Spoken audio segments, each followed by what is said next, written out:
বঙ্গোপসাগরে সক্রিয় মৌসুমী বায়ু, সাথে আছে লঘুচাপের প্রভাব। এতে সারা দেশে আকাশ থাকছে মেঘাচ্ছন্ন, থেমে থেমে হচ্ছে বৃষ্টি। আবহাওয়ার পূর্বাভাস বলছে ৯ জুলাই পর্যন্ত আবহাওয়া এমনই থাকবে। ঝোড়ো বাতাস, বজ্রবৃষ্টির প্রবণতা বাড়বে। মাসজুড়ে ৩টি লঘুচাপ দেখা দিতে পারে সাগরে, তবে এতে ঘূর্ণিঝড় হবার আশঙ্কা কম।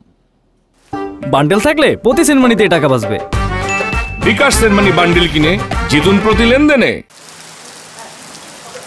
এবার মৌসুমী বায়ু বেশ আগেই চলে এসেছে। মে মাসের শেষে ভারী বৃষ্টিতে বর্ষার আগমন, তবে জুনে এসে স্বাভাবিকের চেয়ে কম হয়েছে বৃষ্টি।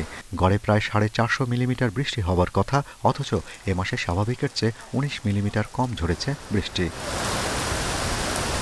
জুলাই মাসে দেশের সবচেয়ে বেশি গড়ে প্রায় 500 মিলিমিটারেরও বেশি বৃষ্টি হয়। তবে গেল কয়েক বছরে এ সময় তাপপ্রবাহের প্রকোপ থাকছে। এবছর বেশ স্বস্তি। 9 জুলাই পর্যন্ত সারা দেশেই থেমে থেমে বৃষ্টির পূর্বাভাস দিয়েছে আবহাওয়া অধিদপ্তর। মেঘমালা যে বরাবর যায় সেই বরাবর থেমে থেমে বৃষ্টি হচ্ছে, বৃষ্টিপাত অব্যাহত রয়েছে।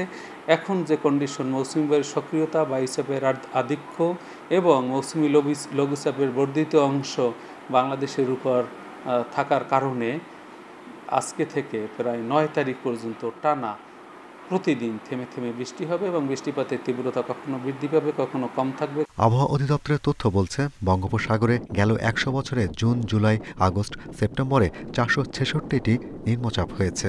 এ মাসেও সাগরে 3টি লঘুচাপ সৃষ্টির সম্ভাবনা আছে, যার একটি নিম্নচাপে রূপ নিতে পারে, তবে ঘূর্ণিঝড়ের সংখ্যা কম।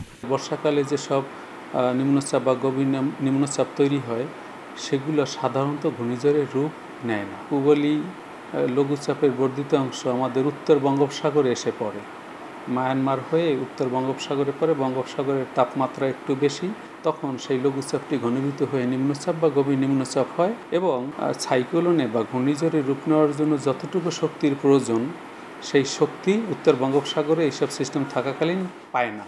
মাস জুড়ে বৃষ্টির পূর্বাভাস থাকলেও মৃদু তাপপ্রবাহের বার্তা দিয়েছে আবহাওয়া অফিস। তারা বলছে, এ মাসেও 38 ডিগ্রি পর্যন্ত উঠতে পারে তাপমাত্রার পারদ।